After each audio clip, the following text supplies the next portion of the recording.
Hai sobat sanak semuanya, selamat datang kembali di channel Banjar Alkisah. Di Kabupaten Hulu Sungai Utara memiliki beberapa lokasi wisata religi, baik masjid bersejarah maupun ziarah ke makam waliullah yang berperan dalam perkembangan Islam di wilayah Amuntai dan sekitarnya. Salah satu yang kerap mendapatkan kunjungan wisatawan atau peziarah adalah makam Syekh Sayyid Sulaiman yang berada di desa Pakacangan. Sobat sanak semuanya, Syekh Sayyid Sulaiman adalah seorang tokoh agama dari kampung Padang Basar, tepatnya di Kecamatan Amuntai Utara, Kabupaten Hulu Sungai Utara, Kalimantan Selatan. Selain sebagai tokoh agama, beliau juga dikenal sebagai pejuang yang sangat gigih dalam mengusir para penjajah Belanda. Karena ketakwaan kepada Allah Subhanahu wa Ta'ala, maka beliau diberi banyak sekali kelebihan-kelebihan atau kesaktian yang tidak dipunyai orang awam lainnya. Di antaranya tersebutlah sebuah kisah ketika beliau masih berusia 6 tahun. Diceritakan bahwa beliau pernah salat di atas daun jagung dan daun jagung itu jangankan patah, lentur saja pun tidak. Maka cerita di usia yang sama pula bahwa beliau suka bermain dengan teman-teman seusianya. Permainan yang disukai pada saat itu adalah permainan petak umpet, atau bahasa Banjar, permainan ini disebut ba papatakan. Saat beliau yang jadi atau yang harus mencari teman-temannya yang bersembunyi, namun beliau hanya cukup memejamkan mata dan berteriak menyebut masing-masing nama teman-temannya dan juga tempat lokasi masing-masing yang bersembunyi. Ketika itu semua teman-temannya menyerah keluar untuk bertampai dari tempat persembunyiannya masing-masing. Padahal tempat mereka bersembunyi cukup jauh dari beliau. Dan di permainan ini pula, di saat teman-teman beliau giliran yang jadi, maka sangat sulit sekali menemukan persembunyian beliau. Akhirnya, setelah lama tidak menemukan di mana keberadaan beliau bersembunyi, maka semua teman-teman beliau sepakat untuk menyerah. Pada saat itu juga terdengar jelas suara beliau. Mereka menoleh ke arah suara tersebut, tetapi tidak menemukan beliau. Yang ada hanya tanaman-tanaman jagung di sekitar mereka. Mereka kembali berteriak, maka beliau keluar dari persembunyiannya. Dan ternyata beliau bersembunyi di dalam kembang jagung di tempat mereka bermain.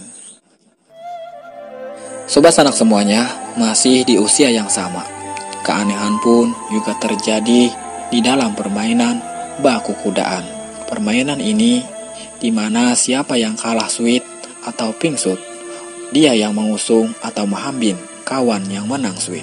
Saat beliau yang menang, maka teman-temannya mengusung beliau dengan senang dan riang, karena mereka tidak merasakan adanya beban berat di punggung mereka, karena sangat ringan, padahal badan beliau yang paling besar di antara mereka.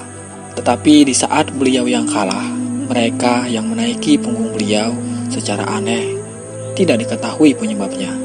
Dari hidung dan mulut beliau keluar darah. Setelah kejadian itu, mereka tidak berani lagi untuk menaiki punggung beliau. Sobat sanak semuanya, maka tersebut juga dalam kisah apabila beliau ingin makan ikan, beliau pergi ke sungai.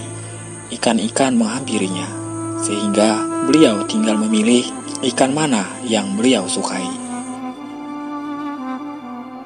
Setelah beliau dewasa, di saat kompeni Belanda menyerang kampung Padang Basar, Syekh Sayyid Sulaiman dibantu kawan-kawan beliau membentangkan tali ke seberang sungai Tabalong. Ketika kapal kompeni mendekati dan bersiap menyerang kampung Padang Basar, buru-buru membatalkan penyerangan karena yang mereka lihat adalah sungai Tabalong tertutup dengan hutan belukar yang sangat angker dan menakutkan. Menurut cerita dari salah seorang keturunan Datu Burung atau ayah angkat dari Syekh Sayyid Sulaiman, nama keturunan Datu Burung tersebut adalah Tuan Guru atau Mu'alim. Beliau bernama Haji Asmuri dari desa Cakru.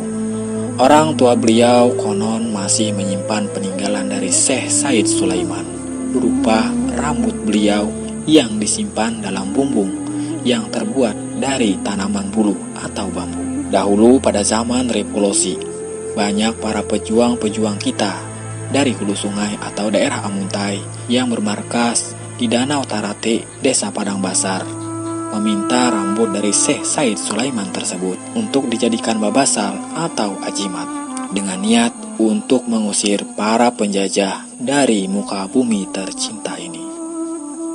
Konon orang-orang yang memakai babasal dari rambut Syekh Sulaiman itu tidak mempan oleh senjata tajam atau morter. Saking banyaknya pejuang yang meminta rambut peninggalan beliau, sehingga rambut tersebut saat ini sudah tidak tersisa lagi. Sobat Sanak semuanya, kita kembali ke cerita kehidupan beliau. Setelah Syekh Sulaiman dewasa, beliau sangat suka bersilaturahmi dan bermuzakarah masalah ilmu-ilmu agama, termasuk mengenai Allah atau ilmu makrifat. Konon, suatu ketika beliau bermuzakarah, beliau memberikan hidangan kepada mereka semua yang hadir. Dan hidangan tersebut mengawali cerita satu badan, dua kubur ini. Hidangan yang dihidangkan beliau adalah suatu masakan khas daerah Amuntai, khususnya Padang Basar. Masakan tersebut diberi nama gangan asam. Di saat beliau menyantap makanan tersebut, ternyata di piring atau mangkuk beliau mendapati biji katapi, sehingga beliau ambil dan taruh dahulu di samping beliau duduk. Setelah semua selesai makan, maka beliau mengambil biji katapi tersebut dan berkata, "Ini biji katapi, nanti dia akan aku tanam dan akan tumbuh. Apabila pohon itu nanti besarnya seperti batang pohon kapuk, maka ajalku akan sampai dan tanam aku di situ juga. Juga buatkan aku peti mati dari pohon katapi tersebut." Maka wasiat ini sangatlah diperhatikan sekali oleh teman-teman, juriat, saudara-saudara angkat beliau. Sehingga pada suatu ketika beliau wafat dalam usia kurang lebih 31 tahun. Beliau meninggal malam Senin tanggal 13 Rajab, dan seluruh keluarga segera melaksanakan wasiat tersebut.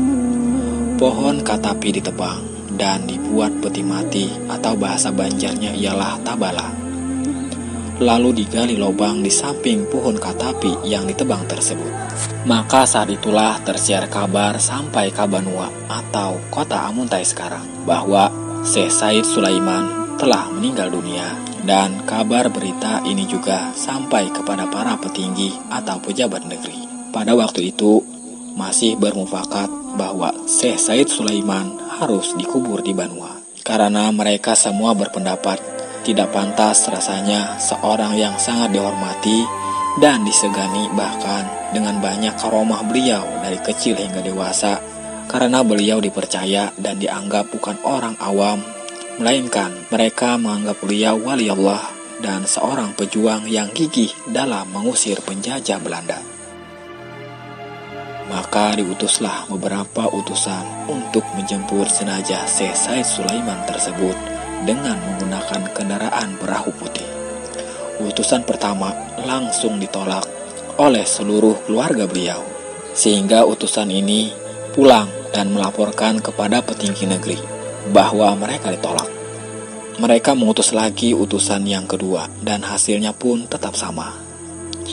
Namun para petinggi negeri Amuntai tetap bersikeras agar jenazah Syekh Said Sulaiman dikubur di Banua. Maka diutus lagi utusan yang ketiga.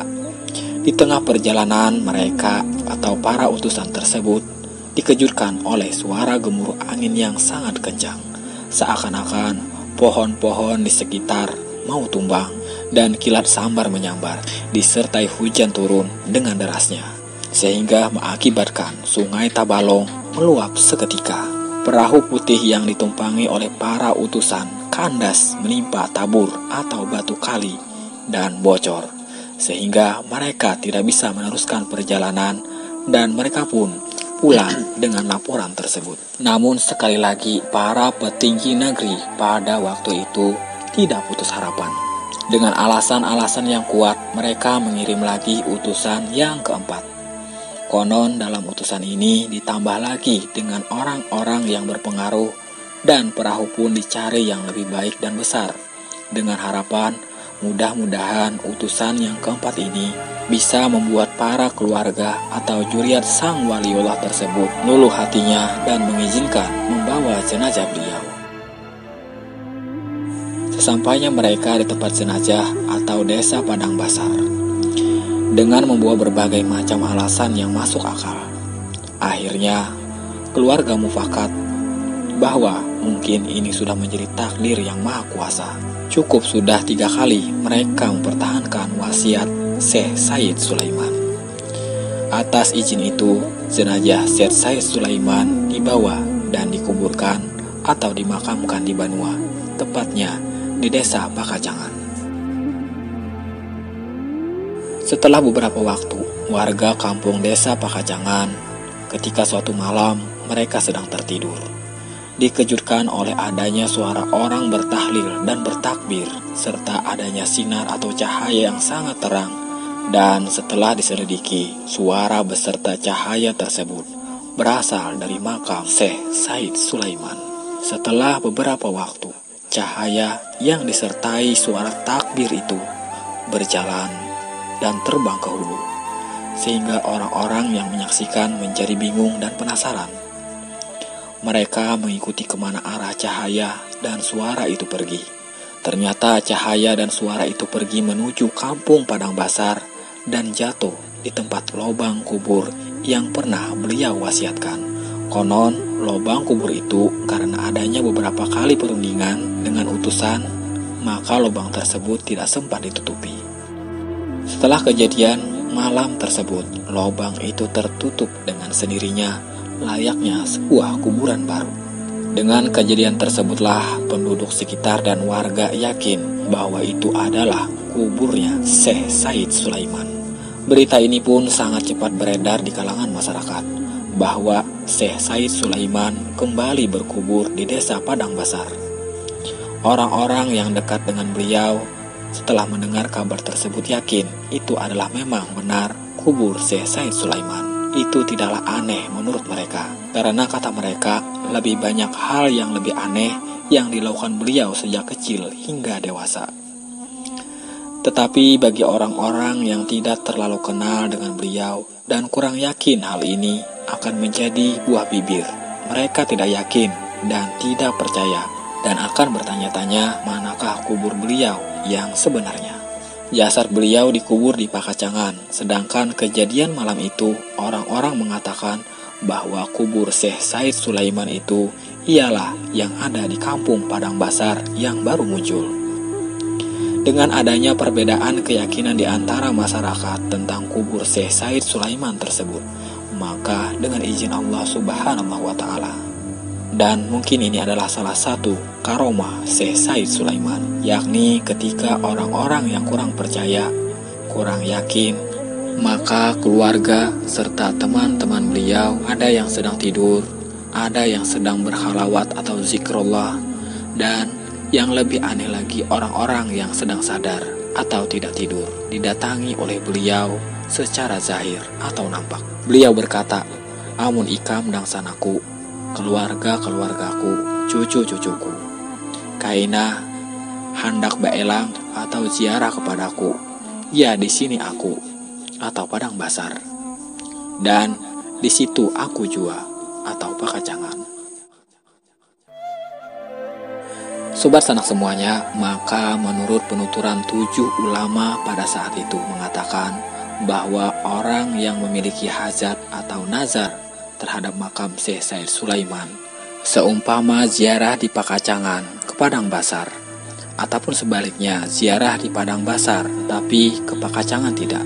Menurut para ulama, di saat itu hajat atau nazar tersebut sudah dilunasi.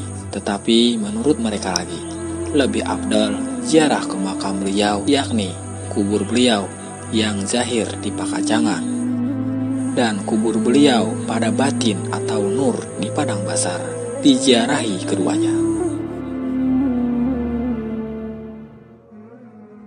Tersebutlah sebuah riwayat. Burhan bin Aran menceritakan suatu kisah yang diperolehnya dari seorang saksi sejarah yang bernama Sanah, yang juga merupakan neneknya. Dahulu di desa Hambuku Ilir, hidup sepasang suami istri yang amat rukun dan damai. Sang suami bernama Datu Kapsan dan istrinya Datu Galuh Muning. Sebagaimana kebanyakan penduduk desa saat itu, kebanyakan bekerja sebagai nelayan di sungai atau danau yang ada di sekitar desa mereka. Sebagian lagi mata pencaharian penduduk adalah bertani dan berkebun. Datu Kapsan adalah salah satu dari penduduk desa itu yang mempunyai mata pencaharian sebagai nelayan. Hasil dari tangkapan ikan yang ia dapatkan, beliau bawa atau jual sendiri ke daerah lain. Terkadang ke Nagara, Amuntai, Kalua, dan daerah lainnya.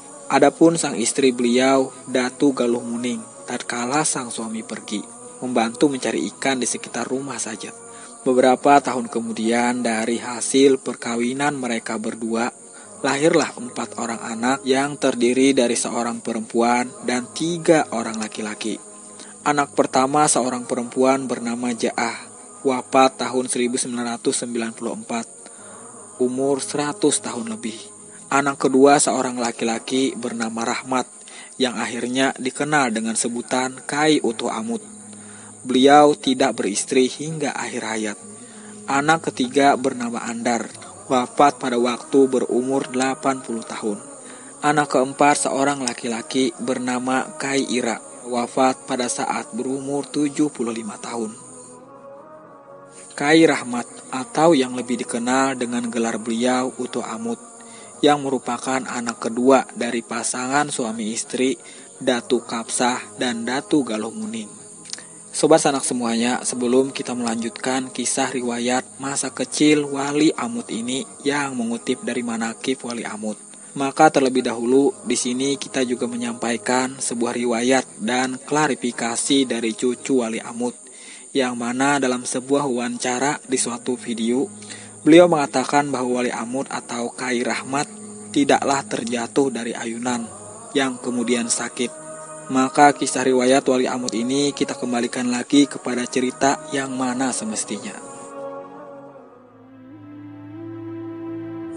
Mengutip dari kisah riwayat dari manaqib Wali Amut, menurut cerita yang disampaikan nenek Sanah kepada Burhan bin Aran, bahwa Kai Utuh Amut di waktu kecilnya pada usia sekitar 7 atau 8 tahun masih berpakaian lengkap seperti anak kecil lainnya. Tetapi ketika beliau mendapat musibah atau kecelakaan yang menimpanya, yaitu jatuh dari ayunan yang disebut ayunapan atau ayunan yang terbuat dari papan, yang mana beliau main ayunan tersebut di bawah rumahnya yang biasanya rumah orang di desa tersebut tinggi-tinggi, yang mana tingginya bisa mencapai 2 meter.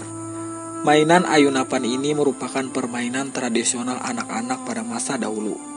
Setelah jatuh dari ayunan tersebut, beliau menjadi sakit, dan sakitnya semakin hari semakin bertambah. Kedua orang tua Kai Utuh Amut ini berusaha menyembuhkan dengan membawa ke penanambaan atau orang pintar yang ada di kampungnya saja, serta dengan mencoba memakan obat-obatan tradisional yang mereka ketahui dari orang tua terdahulu.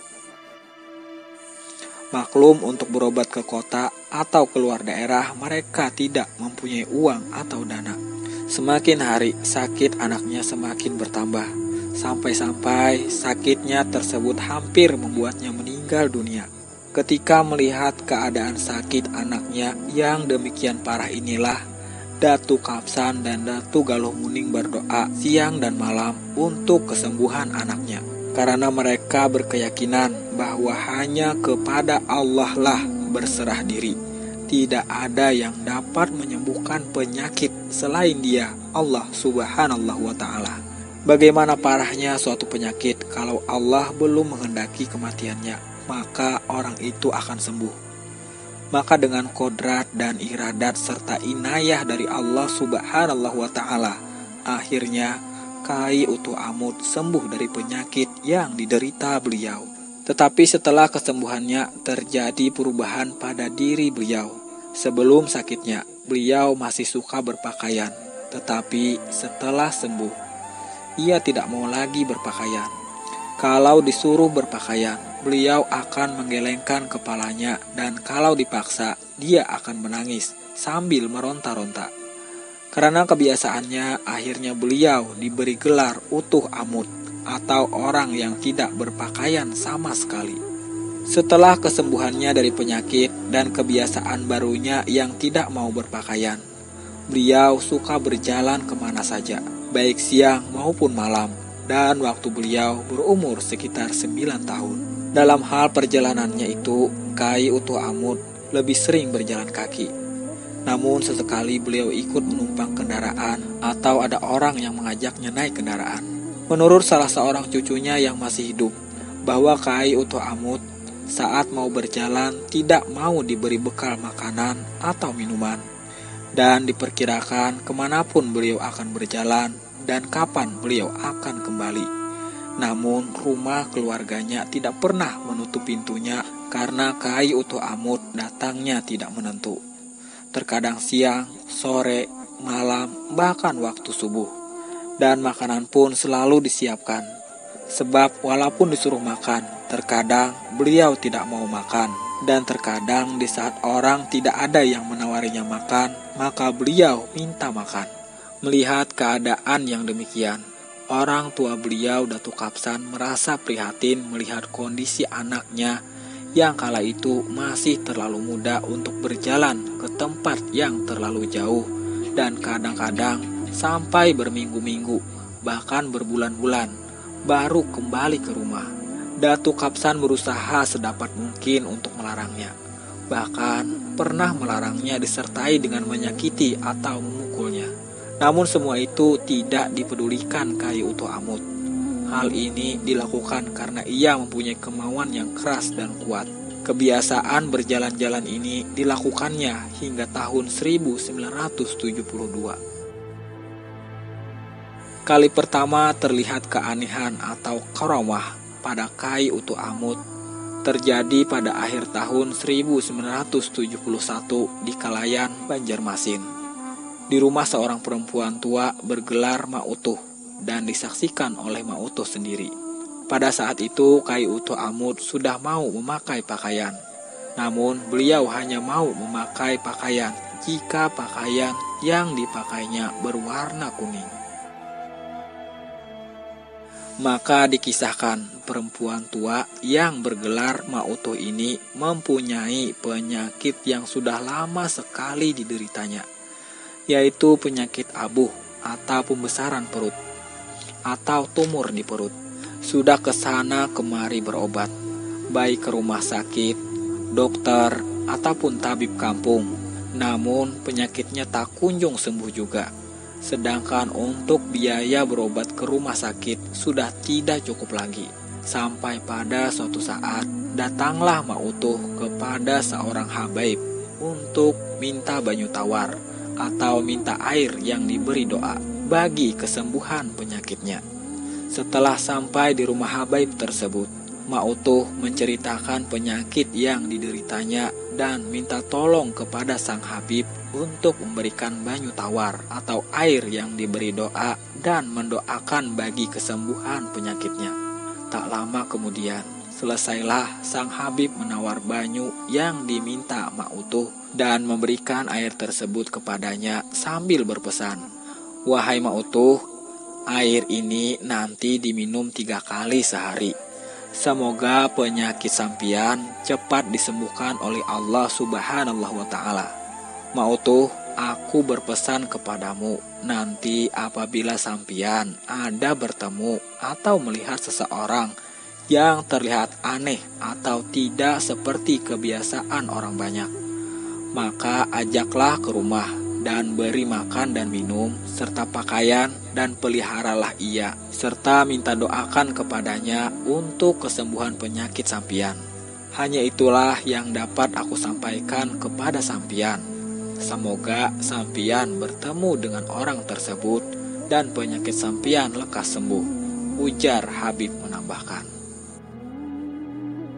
Sesampainya di rumah, terpikir oleh Ma'utuh untuk mencari orang yang disebutkan dan diisyaratkan oleh Habib tadi, dan ia berusaha mencari orang tersebut. Setelah beberapa hari kemudian, saat duduk-duduk di teras rumahnya, Ma'utuh melihat seorang laki-laki tua sedang berjalan di depan rumahnya sambil mulutnya komat kamit seperti ada yang dibacanya. Orang tersebut tidak memakai busana sedikit pun, namun kulit orang tersebut terlihat sangat bersih, layaknya orang yang baru mandi. Ketika melihat orang tersebut, dengan cepat Ma'utuh berdiri dari tempat duduknya dan berjalan menuju orang yang ada di depan rumahnya sambil memanggil, "Utuh, tunggu aku," teriak Ma'utuh sambil melambaikan tangannya. Mendengar ada yang memanggilnya, orang yang tidak berbusana itu pun berhenti. Kemudian Ma'utuh mengajak orang tersebut ke rumahnya dan orang itu pun mengikuti ajakan Ma'utuh. Setelah masuk, orang itu dianggapnya sebagai tamu, diberi makan, minum, dan diberi kamar untuk istirahat. Namun anehnya orang itu mau menuruti apa-apa yang diperintahkan oleh Ma'utuh. Setelah seharian berada di rumah Ma'utuh, orang yang tanpa pakaian itu diajak berbicara oleh Ma'utuh. Namun orang tersebut sepertinya agah atau gagap, kurang lancar dalam berbicara. Tetapi ia sangat paham dengan apa yang kita ucapkan kepadanya. Dan kalau diberi pertanyaan, kebanyakan dijawab hanya dengan anggukan atau gelengan kepala atau senyum-senyum sambil tertawa-tawa. "Utuh, aku menderita suatu penyakit yang sudah lama kuderita, yaitu penyakit abuh atau tumor di perut. Perut tiap harinya bertambah besar. Jadi aku minta tolong kepadamu, bagaimana caranya supaya penyakitku ini sembuh," kata Ma'utuh seraya memohon dengan sangat. Orang yang ada di hadapannya atau Kai Utuh Amut mendengarkan dengan seksama apa-apa yang dibicarakan oleh Ma'utuh. "Apabila nanti penyakitku ini sembuh, maka engkau akan kuangkat menjadi saudaraku dunia akhirat dan engkau akan kuberikan pakaian yang berwarna serba kuning," sambung Ma'utuh lagi. Mendengar perkataan Ma'utuh yang demikian, Kai Utuh Amut tersenyum sambil mengangguk-angguk tanda setuju. Kemudian Kai Utuh Amut mendekati Ma'utuh. Setelah berhadapan, Kai Utuh Amut memejamkan matanya sambil berdoa untuk kesembuhan Ma'utuh. Setelah selesai berdoa, Kai Utuh Amut mengambil nafas dalam-dalam dan meniupkannya ke arah perut Ma'utuh. Hal ini dilakukannya sebanyak 3 kali berturut-turut. Setelah selesai, Kai Utuh Amut mengisyaratkan kepada Ma'utuh untuk tidur ke kamarnya. Dan Ma'utuh menuruti apa yang diisyaratkan oleh Kai Utuh Amut seraya berdoa, "Mudah-mudahan penyakitku ini segera sembuh." Seperti biasanya, Ma'utuh bangun jam 4 subuh dan mengambil air wudhu untuk salat subuh. Betapa terkejutnya ia melihat keadaan perutnya, yang mana tadinya besar, bagaikan orang yang sedang hamil tua. Sekarang sudah kecil seperti sebelum ia menderita penyakit abuh, dan tidak merasakan lagi ada sakit ataupun rasa perih di perutnya, sebagaimana sebelumnya tak terasa. Tak terasa ia berucap, "Maha suci Allah, segala puji bagi Allah dan tidak ada Tuhan selain Allah. Dan Allah maha besar, yang apabila ia menghendaki sesuatu terjadi, maka terjadilah." Kemudian dia bergegas berwudu dan melanjutkan sholat subuhnya untuk diteruskan dengan doa. Setelah itu, dia melakukan sujud syukur sebagai tanda terima kasihnya kepada Allah Subhanahu wa Ta'ala atas kesembuhannya yang telah diberikannya kepadanya Dan tak lupa pula ia berterima kasih kepada Kai Utuh Amut yang telah mendoakan kesembuhannya sambil mendoakan Kai Utuh Amut agar Allah memberikan keselamatan dan kesejahteraan di dunia maupun di akhirat kelak. Kemudian Ma Utuh memberitahu kepada Kai Utuh Amut tentang kesembuhan penyakitnya sambil mengucapkan terima kasih yang tak terhingga kepadanya. Kai Utuh Amut hanya senyum-senyum sambil mengangguk-angguk, seraya ikut bergembira mendengar ucapan Ma Utuh. Setelah menyiapkan makanan ala kadarnya untuk Kai Utuh Amut, Ma Utuh pergi ke pasar untuk membelikan pakaian kuning untuk Kai Utuh Amut sebagaimana nazarnya. Sesampainya di pasar, Ma Utuh menceritakan semua yang dialaminya kepada semua orang yang ditemuinya, terutama pedagang pakaian, di mana ia akan membelikan pakaian tersebut. Mendengar penuturan Ma Utuh, pedagang kain tersebut tidak mau dibayari perihal kain yang ingin dibeli Ma Utuh. Pedagang itu menyedekahkan pakaian tersebut. Tak lama setelah kejadian itu, maka gemparlah penduduk kampung Kelayan mendengar kesembuhan Ma Utuh yang didoakan dan ditiupi oleh Kai Utuh Amut yang menjadi tamu. Maka berdatanganlah sebagian penduduk kampung ke rumah Ma Utuh untuk minta doa dan minta hajatnya didoakan agar dikabulkan Allah Subhanahu wa Ta'ala kepada Kai Utuh Amut. Setiap harinya rumah Ma Utuh tidak pernah sepi dari para tamu yang datang, baik dari dalam maupun dari luar kampung. Kejadian ini berjalan lebih dari 2 bulan.